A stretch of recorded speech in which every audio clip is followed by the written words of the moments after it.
What happens when the perfect life is built on the perfect lie? For Linda Hayes, she had it all: a sprawling penthouse overlooking the city, a wardrobe filled with the finest couture, and a handsome, self-made millionaire husband, John, who adored her. With a diamond ring on her finger and a positive pregnancy test in her hand, she was living a fairy tale. But behind the doors of their gilded cage, a secret was festering, a betrayal so deep it wouldn't just break her heart, it would threaten to destroy an entire empire. This isn't a story about a cheating husband. This is the story of how a billionaire father orchestrated the most ruthless, calculated takedown in corporate history to save the one thing he couldn't buy his daughter's soul. Linda Hayes traced the delicate cursive of the invitation with a manicured finger. The Blackwood Foundation Annual Charity Gala. Her maiden name, Blackwood, felt like a relic from another life.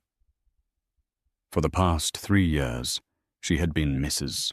John Hayes, and her world had been a whirlwind of bliss.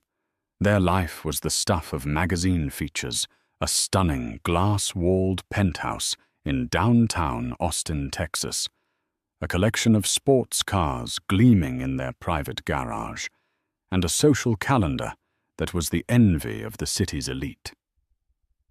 John was by all accounts a modern-day Midas. The founder and CEO of Hayes Innovations, a boutique tech firm specializing in green energy logistics, he was lauded as a visionary. He had come from nothing, a scholarship kid from a rough neighborhood, and had built his empire through sheer grit and genius. That was the story he told, the story everyone believed, and Linda, more than anyone, championed it. She had met him at a university fundraiser, a brash, confident man, with eyes that saw right through her family's immense wealth and seemed to connect with her. He wasn't intimidated by her father, the legendary Julian Blackwood, a titan of industry, whose net worth was a matter of public speculation and private awe. John had treated her not as an heiress, but as a woman. "You're a million miles away." John's voice, smooth as single malt scotch, broke her reverie. He came up behind her, wrapping his strong arms around her waist and resting his chin on her shoulder. He smelled of expensive cologne and ambition. He kissed her neck softly, thinking about the gala. "Don't worry, my love. You'll be the most beautiful woman there, as always." Linda leaned back into his embrace, a contented sigh escaping her lips. "I was just thinking about how lucky I am." "We're lucky." He corrected his hand, moving to rest protectively on her still flat stomach. They had only found out a week ago. Pregnant. The word still sent a thrill of giddy terror through her. "Soon it'll be the 3 of us." She turned in his arms, her heart swelling with a love so profound it almost hurt. "I haven't told Dad yet. I want to tell him in person at the gala. I know how much he wants to be a grandfather." A flicker of something, was it apprehension, crossed John's face before it was replaced by his signature, charming smile. "Of course. Perfect timing. He'll be thrilled." Julian Blackwood was a complicated man. He adored Linda, his only child, with a fierce, almost primal devotion. But he was also a man who saw the world as a series of calculated risks and strategic moves. When Linda had first brought John home, Julian had been polite but distant. He'd run a background check, of course, a thorough one. It came back clean, painting a picture of a brilliant, hard-working young man who had pulled himself up by his bootstraps. "He's impressive, I'll give him that," Julian had conceded to Linda over dinner at his sprawling estate. "But remember, Bella, men who are hungry are never satisfied. Make sure his hunger is for you, not just for the world you represent." Linda had dismissed it as her father's overprotectiveness. She saw John's ambition not as a threat, but as a virtue. He wasn't using her. He was building a life with her. To prove it, her father had provided the seed money for Hayes Innovations, a generous but not astronomical loan. Julian had called it a wedding gift with interest. John had paid it back with that interest in less than 2 years. The move had earned him Julian's grudging respect, and from then on the two men maintained a cordial, if not warm, relationship. The night of the gala arrived a symphony of flashing camera bulbs and clinking champagne glasses. Linda was radiant in a custom Serafina gown of deep sapphire silk that hinted at the new life she carried. John was the picture of success in a tailored Tom Ford tuxedo, a 100 towels, $1,000 Richard Mille watch glinting on his wrist. "There's my girl," Julian Blackwood greeted them. His imposing frame softened by the proud smile on his face. He kissed Linda's cheek. "You look breathtaking." He nodded at John. "Hayes, your company's latest quarterly report was impressive. The Solaris contract was a masterful play." "Thank you, Julian," John said smoothly. "We've got a great team." Later in the evening, Linda pulled her father aside to a quiet balcony overlooking the city lights. With trembling hands and a voice thick with emotion, she told him, "Dad, I'm pregnant." For a moment, the titan of industry vanished. All she saw was her father. His eyes, usually sharp and analytical, welled with tears. He pulled her into a hug, his embrace fierce and protective. "Oh, Bella, that's the best news I've ever heard. The very best." When they rejoined John, Julian was beaming. He clapped a hand on John's shoulder, a rare gesture of genuine warmth. "You've made me a very happy man, John. A grandfather. I'm finally going to be a grandfather."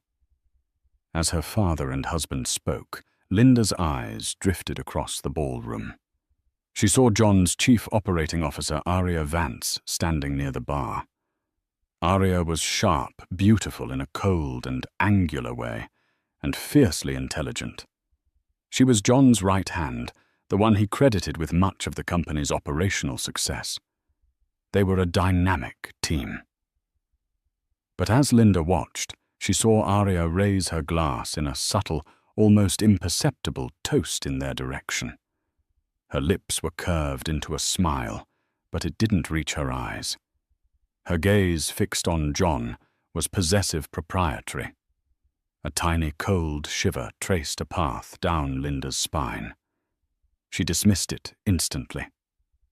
It was the hormones, the grand emotion of the evening. It was nothing. She was the happiest woman in the world. She had everything a person could ever want, and she was about to lose it all.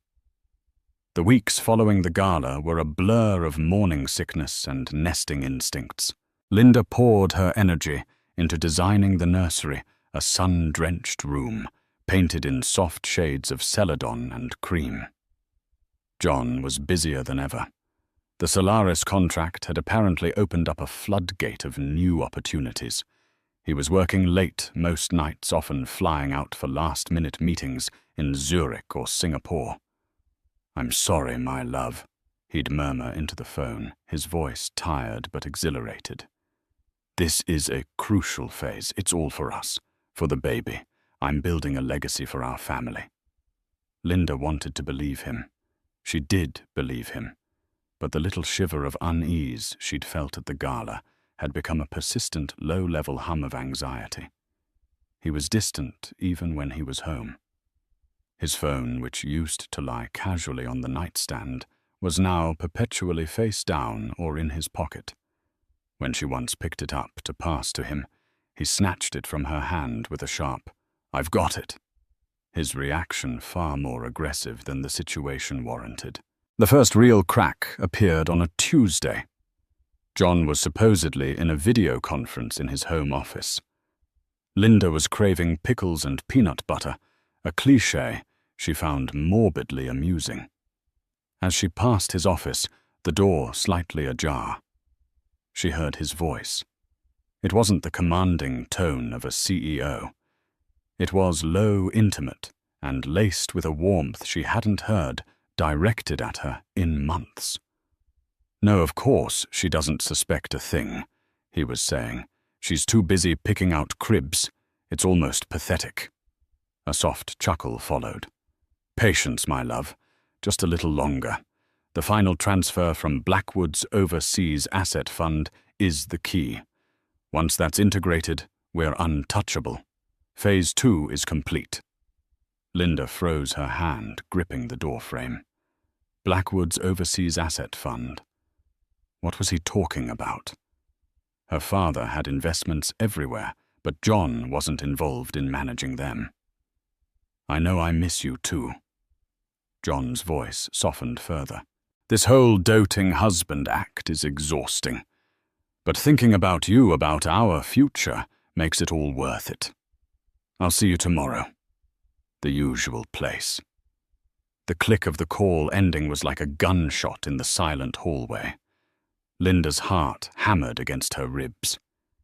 The usual place. Who was he talking to? It had to be a misunderstanding. A business deal. The "my love" must have been a misinterpretation. But the contempt in his voice when he'd said, "She's too busy picking out cribs," was undeniable. It was aimed directly at her. She backed away from the door, her pickle craving replaced by a nauseating wave of dread. That night in bed, she lay beside him, the space between them feeling like a chasm.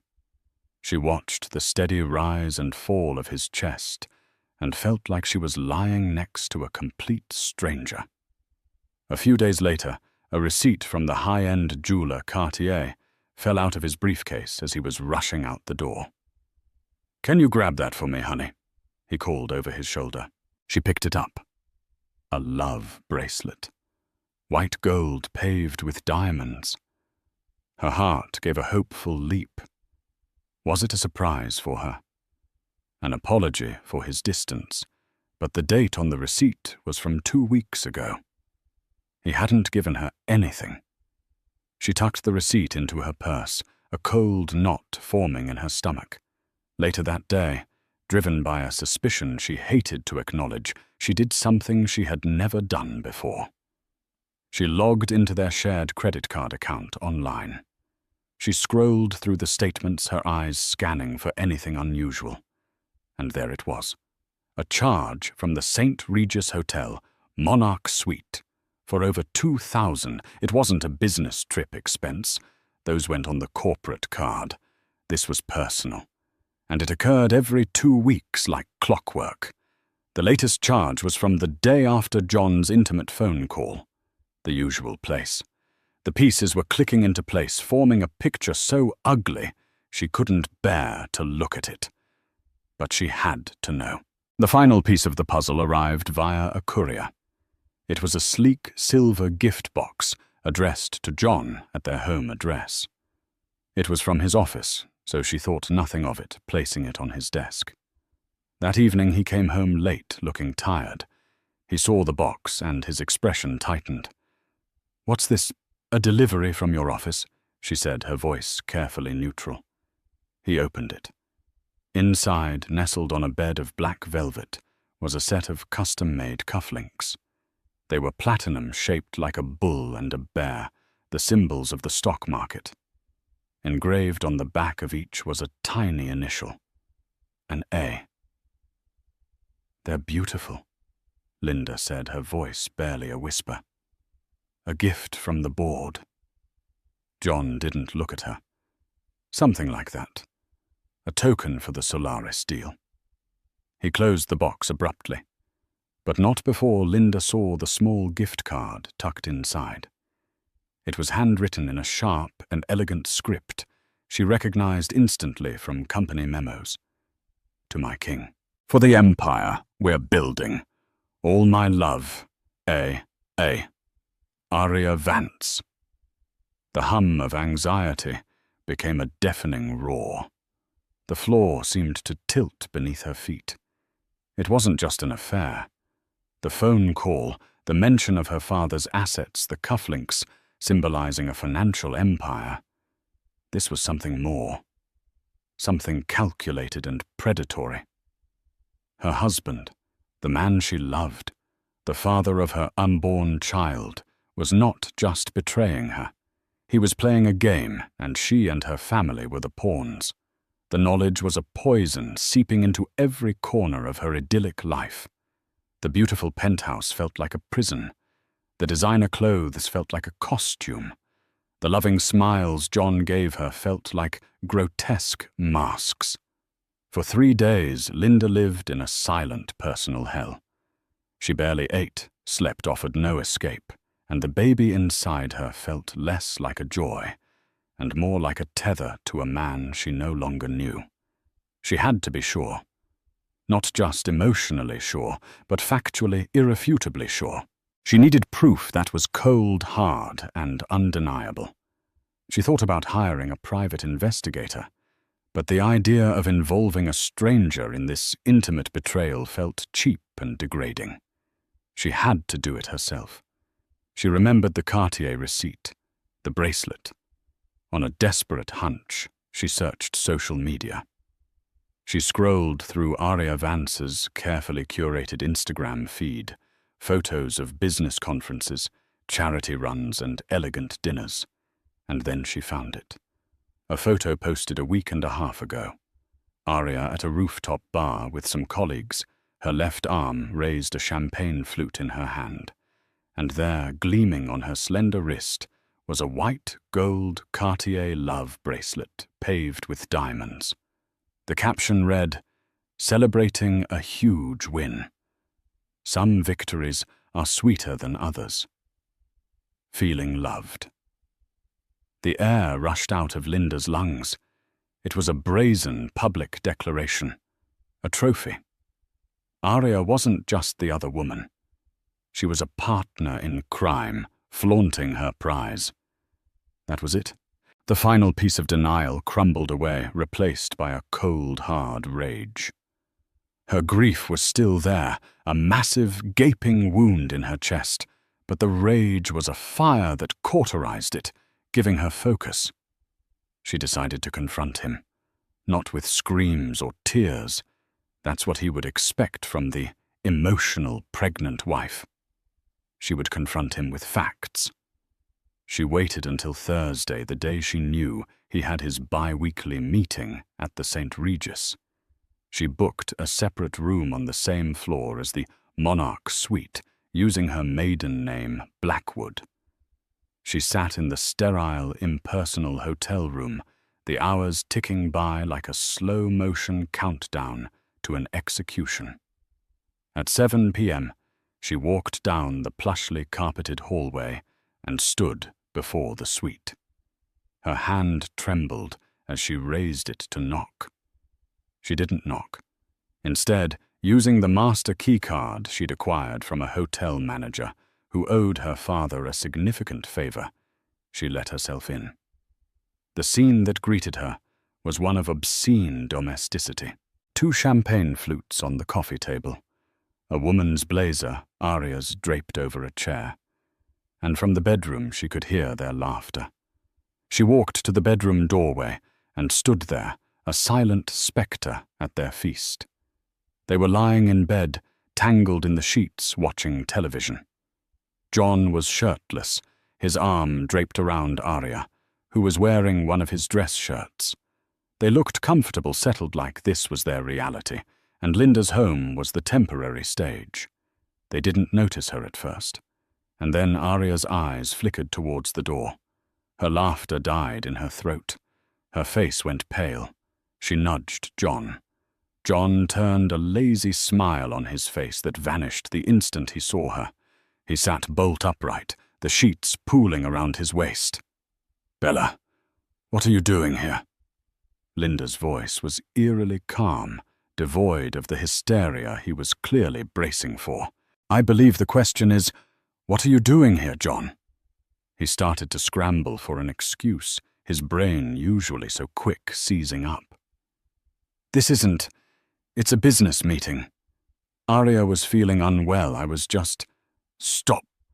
Linda's voice was sharp as shattered glass. Just stop lying. I'm so tired of your lies. She stepped into the room, her gaze sweeping over the scene with cold disgust. She looked at Aria, who was now clutching the sheet to her chest, her eyes wide with a mixture of shock and defiance. "The Cartier bracelet looks lovely on you, Aria," Linda said, her voice dripping with ice.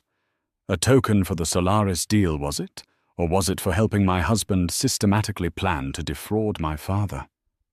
John's face went white. This was not the simple discovery of an affair he might have been able to manage.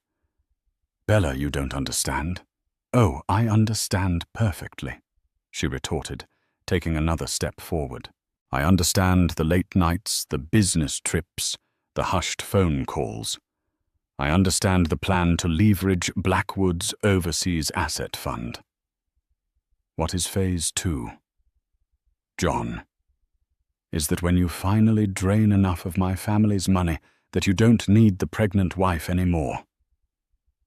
The color drained from his face.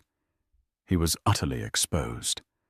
The charming mask fell away, and for the first time Linda saw the real John Hayes.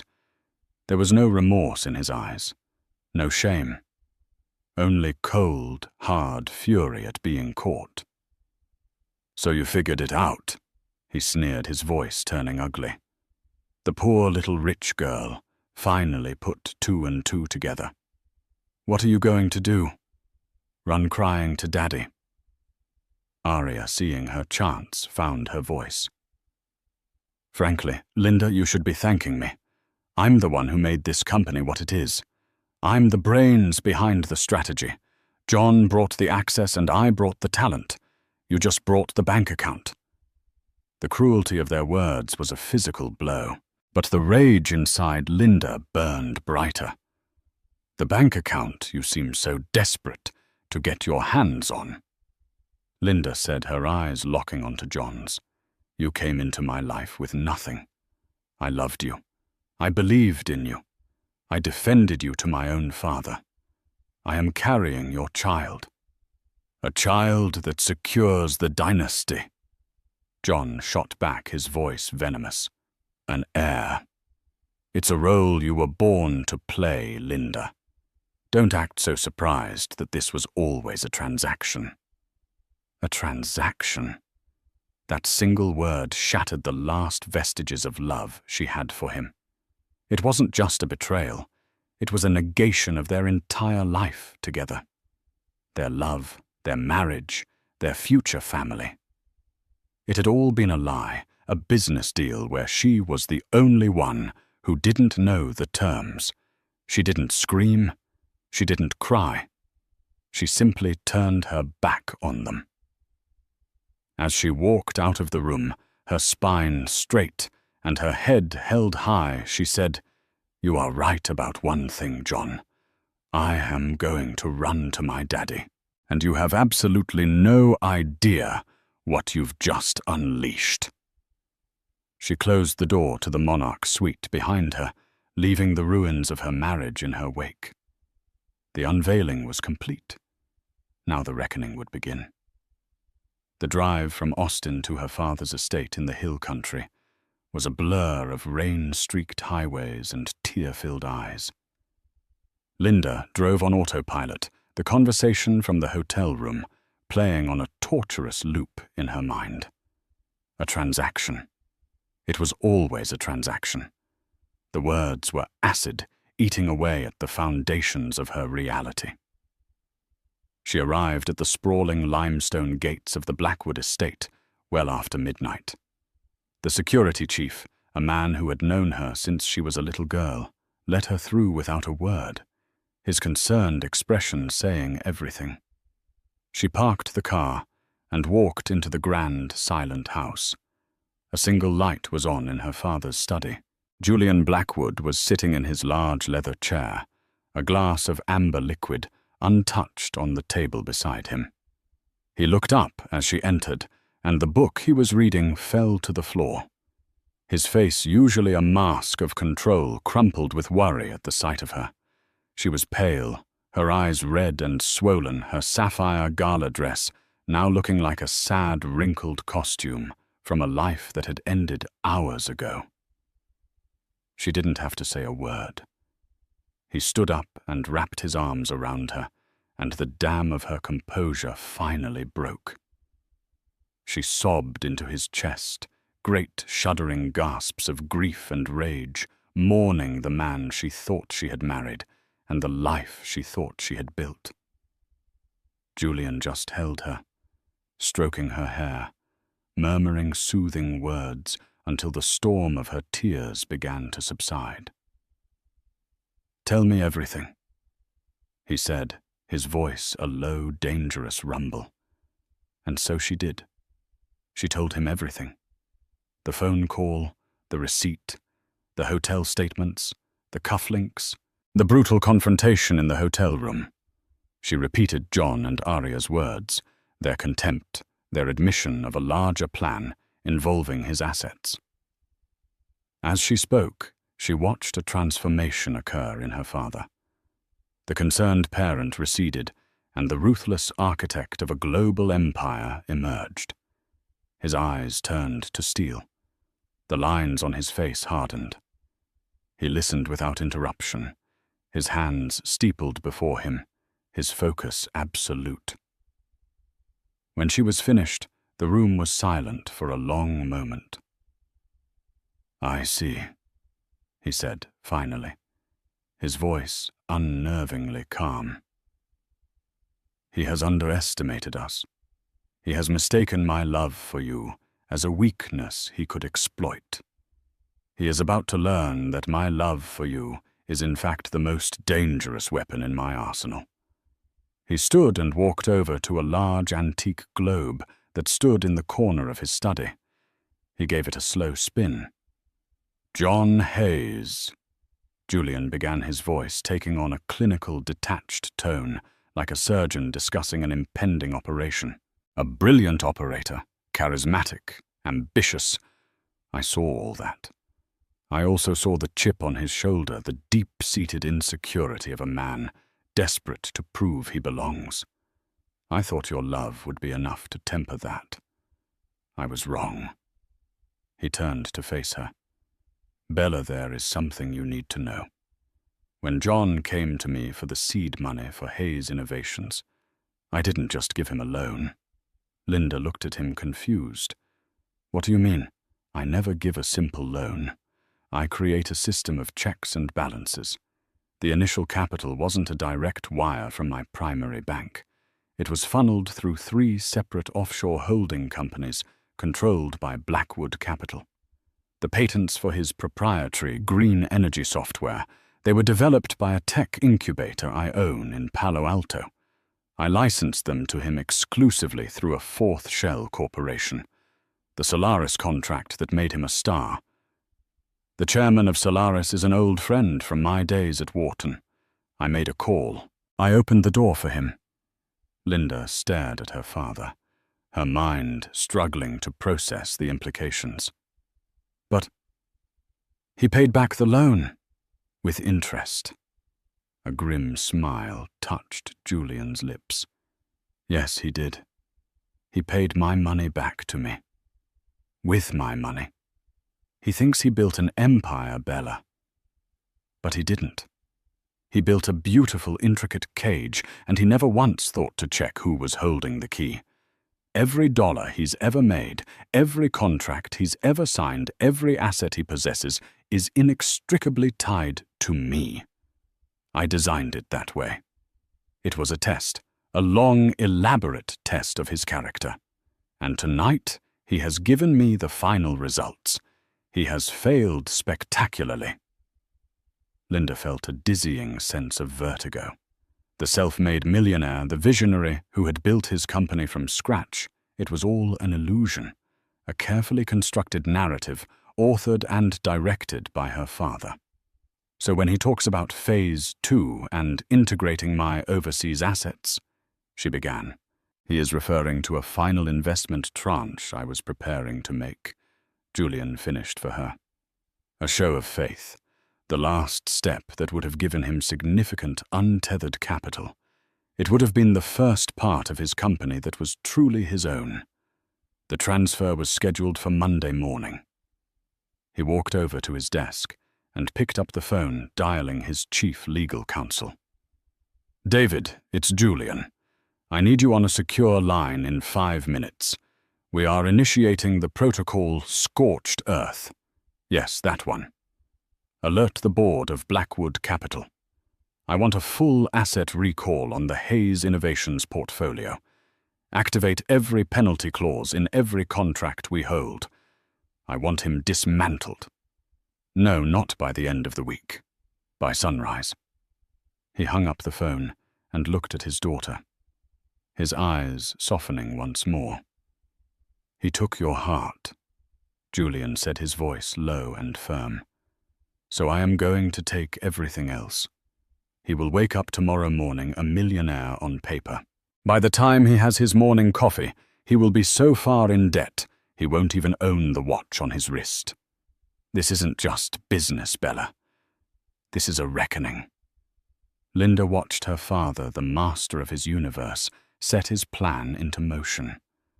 The grief was still there, a heavy stone in her chest. But for the first time that night, she felt a flicker of something else.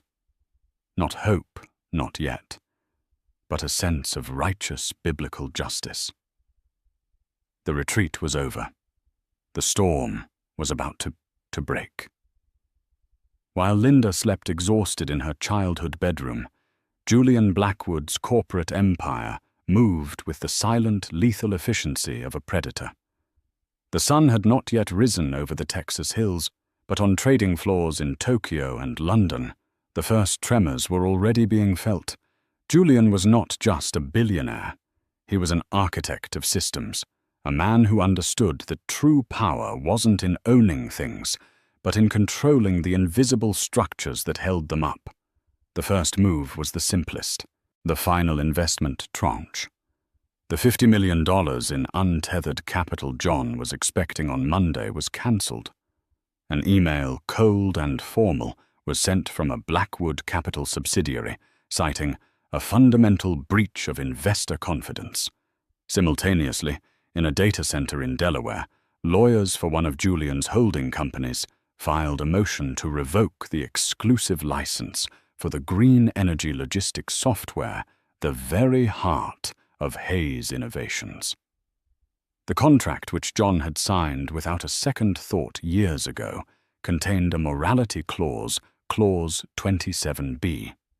It stipulated that any action by the CEO that could bring disrepute or significant personal scandal upon the technology's original patent holder would render the agreement null and void. The clause was obscure, buried deep in legalese, and designed for precisely this kind of betrayal. Without the license, Hayes Innovations was nothing more than a brand name with expensive office furniture. The third and most devastating move targeted John's personal wealth. The seed money he had paid back was technically a convertible note. Upon evidence of gross mismanagement or fraud, a term Julian's lawyers were now prepared to argue, included the commingling of corporate funds for personal affairs, like hotel suites and lavish gifts for his mistress. The note could be converted into a majority equity stake in Hayes Innovations. At 4:15 a.m. Central Time, Blackwood Capital exercised that option. In an instant, Julian Blackwood went from a silent backer to the 51% majority shareholder. Meanwhile, John and Aria were celebrating. After Linda's dramatic exit, their initial shock had morphed into a strange sense of exhilaration. The secret was out. The pretense was over. "She'll try to make things difficult," Aria said, sipping champagne in the hotel suite. "Her father will posture, maybe try to pull some funding." John scoffed, feeling invincible. "Let him. The company is too successful now. He's a businessman."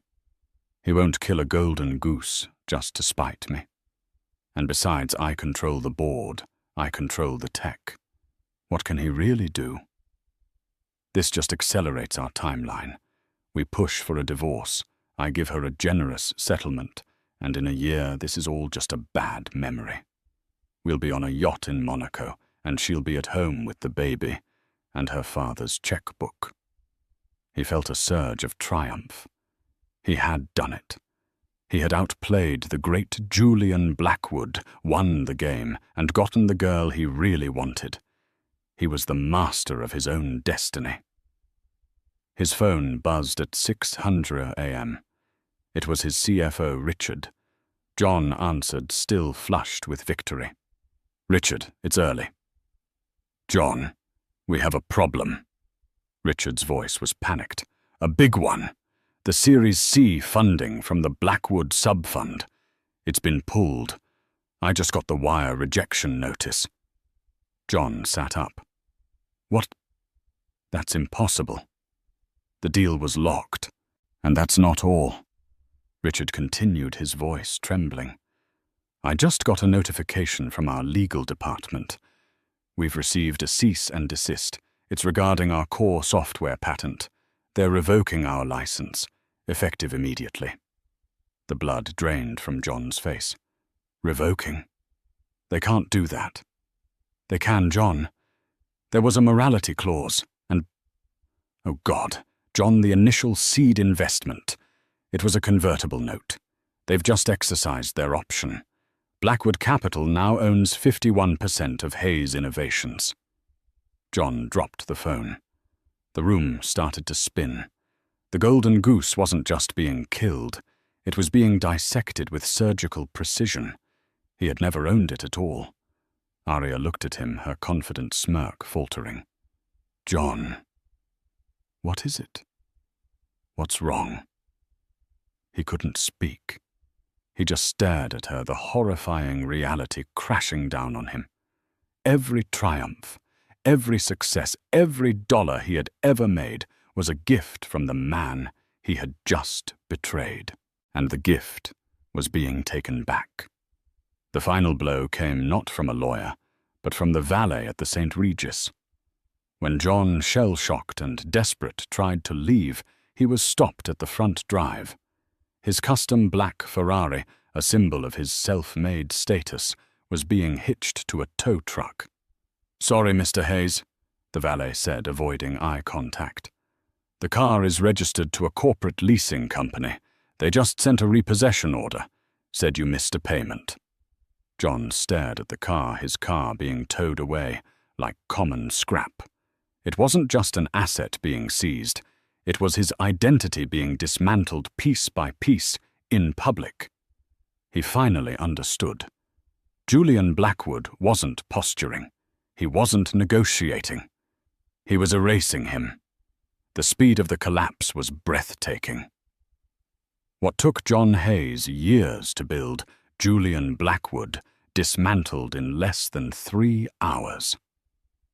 By 9:00 a.m., when the New York Stock Exchange opened, the name John Hayes was already poisoned.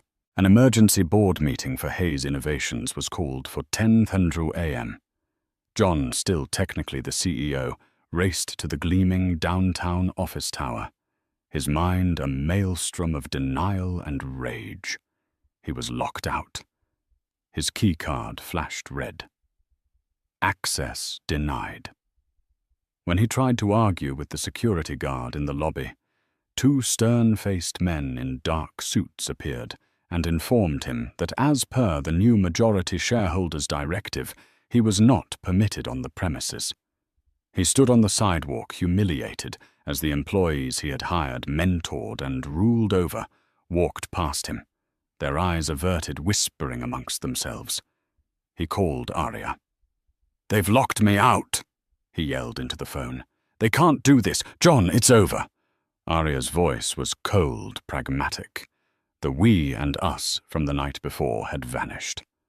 "I just got a call from Julian Blackwood's legal team. They're dissolving the company and absorbing the viable assets, including the Solaris contract, into a new subsidiary of Blackwood Capital. They offered me a position, a very generous one. John was stunned into silence. You're taking it. I'm a businesswoman, John. I built the operational strategy for this company. That has value. Your value was your connection to the Blackwoods. You severed that connection. You have nothing left to offer. After everything, he sputtered. We did this together.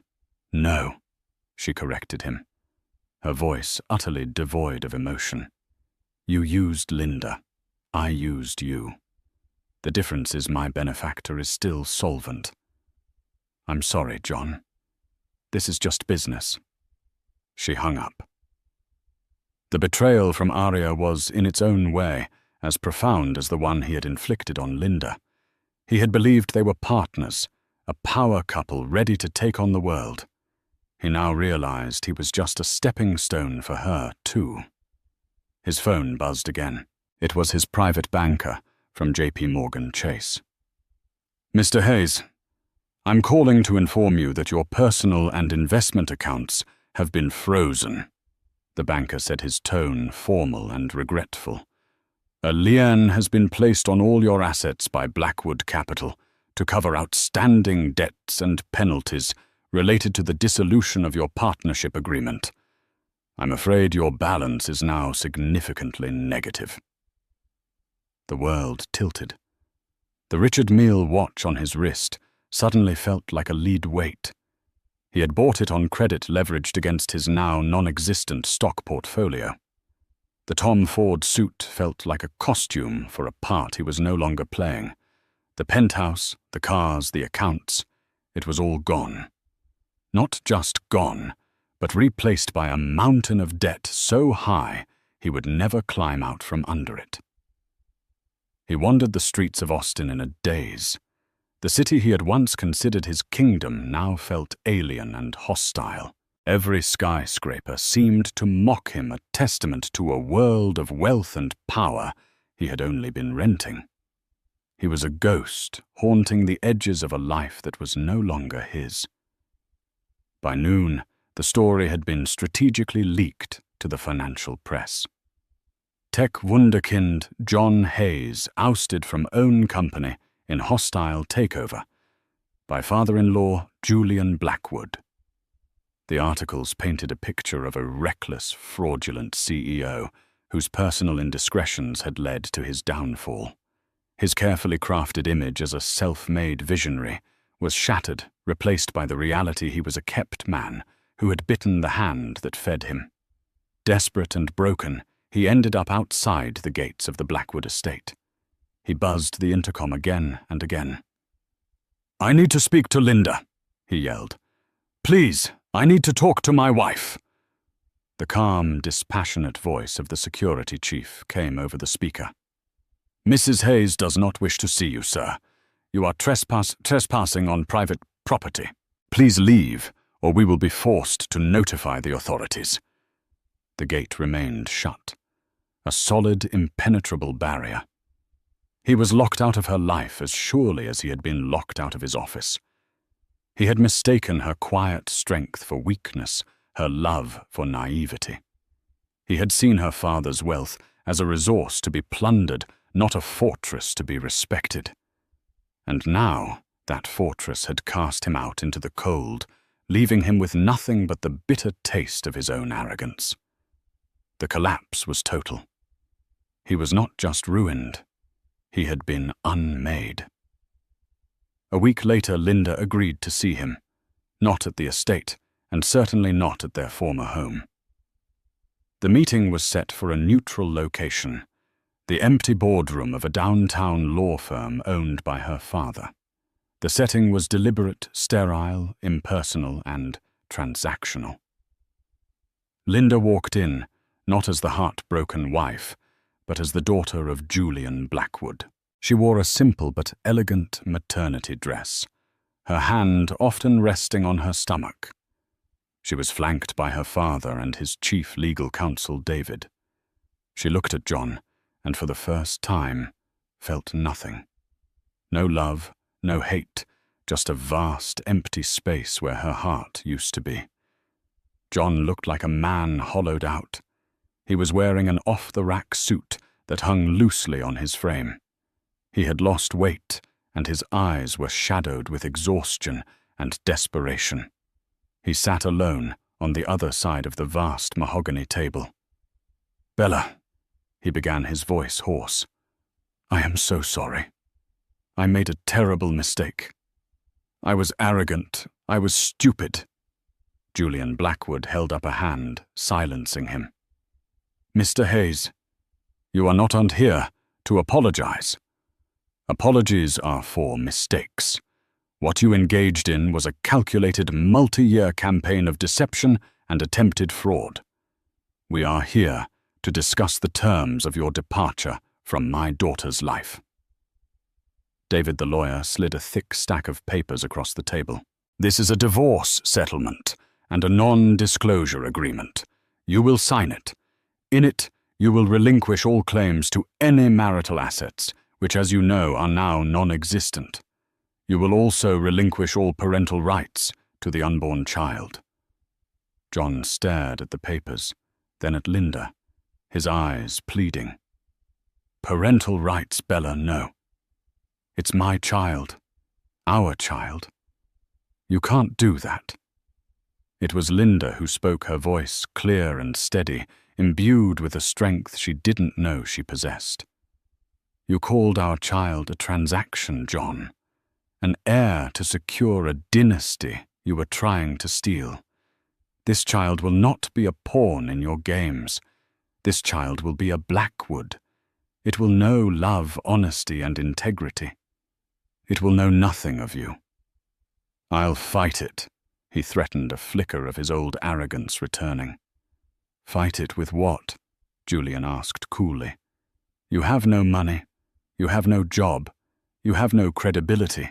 We, on the other hand, have documented evidence of felony-level wire fraud, corporate espionage, and embezzlement. We have a sworn affidavit from Ms. Vance detailing your entire plan. She was quite forthcoming in exchange for immunity and a severance package. If you contest this, we will not hesitate to pursue full criminal charges. You will spend the next 20 years in a federal prison. Sign the papers, John. It is the only move you have left." Defeated John picked up the pen. His hand shook as he signed away his marriage, his fortune, and his child. He was no longer John Hayes, the tech visionary. He was a ghost, a cautionary tale whispered in the boardrooms and country clubs he once frequented. As he was escorted out, a broken man, Linda stood by the window looking down at the city. Her father came to stand beside her. "It's over," he said gently. "A new beginning." She whispered, her hand on her belly. She had walked through fire, but she had not been consumed. The betrayal had broken her heart, but it had not broken her spirit. It had forged her into something stronger, something wiser. She was no longer just the sheltered heiress. She was a survivor, a mother, a Blackwood ready to build a new life, a true legacy for her child on the ashes of her husband's lies. The gilded cage was gone, and in its place was a future she would build for herself, one based not on a fairy tale, but on the unbreakable strength of a love that was real. 7 months passed. The Texas winter gave way to a burgeoning spring, and with it the promise of new life. Linda had moved back to the Blackwood estate, but not into her childhood bedroom. She had taken over the West Wing, a sprawling suite of rooms she had redesigned herself.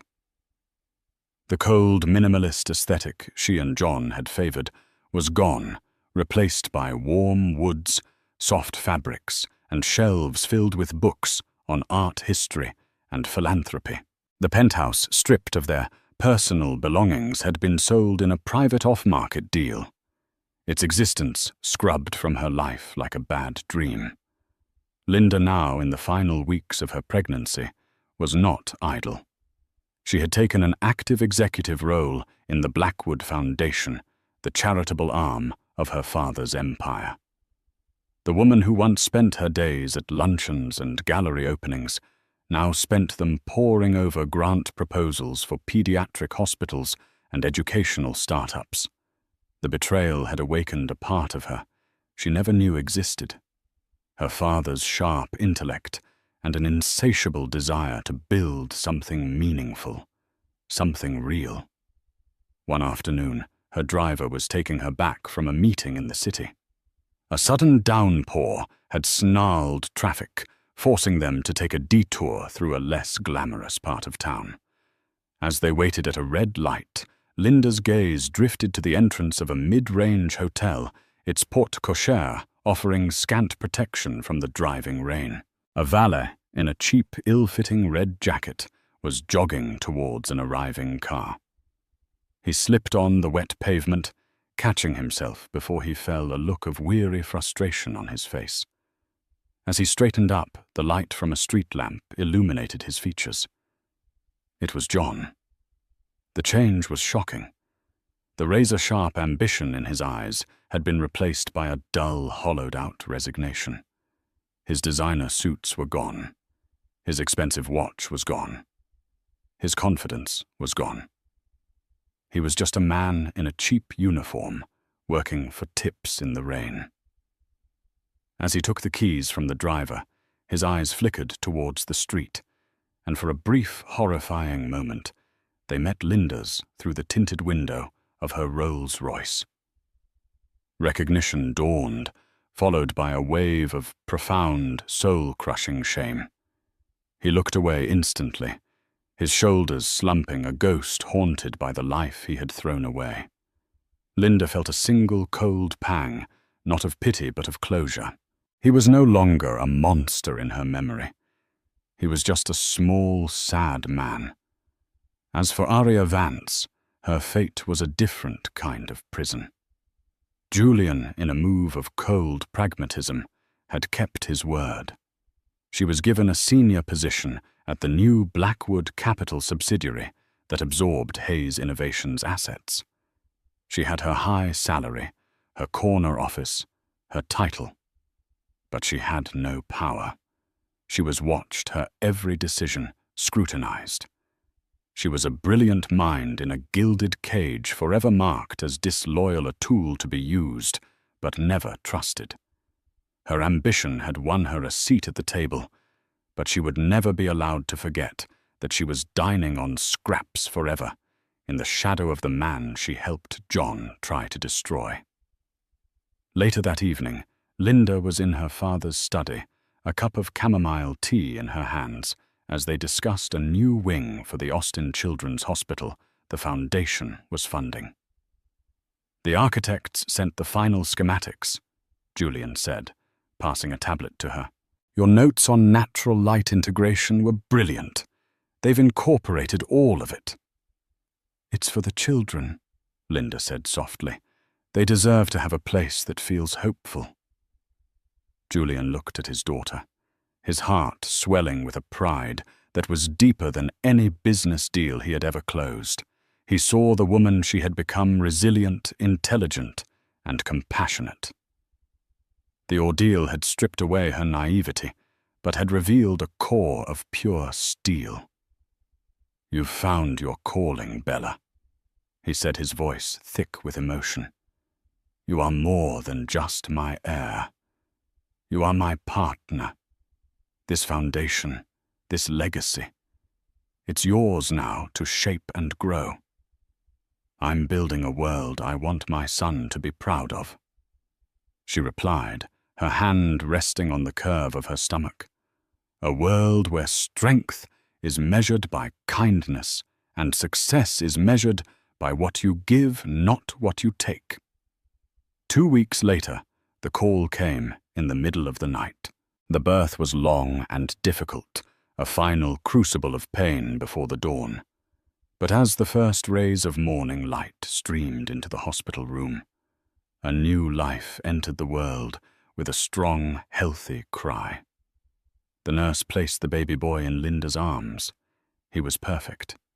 He had her dark hair, and when he finally opened his eyes, they were the same sharp, intelligent blue as her father's. Julian stood by the bedside, the imposing titan of industry, completely undone, tears streaming down his face as he looked at his grandson. "Have you thought of a name?" he asked, his voice barely a whisper. Linda looked down at the tiny, perfect face of her son, a wave of love so fierce and protective washing over her that it left her breathless. This was her purpose. This was her future. This was her victory. "His name is Leo," she said, her voice clear and strong. "Leo Julian Blackwood. A lion for the fight he has in him. And Julian for the man who taught me how to win." In the end, John Hayes didn't just lose his fortune. He lost his identity, erased by the very power he sought to control. Linda, forged in the fires of betrayal, emerged not as a victim, but as a matriarch in the making, ready to protect her child and her family's true legacy. Her story is a powerful, gut-wrenching reminder that integrity is the one currency that can't be bought, and that the fiercest love is often the most dangerous weapon. If this story of resilience, justice, and the ultimate triumph of family resonated with you, please show your support by hitting that like button and sharing this video with someone who needs to hear it. Don't forget to subscribe and click the notification bell so you don't miss our next story. And now, we want to hear from you. What would you have done in Linda's shoes? Let us know in the comments below. Thank you for listening.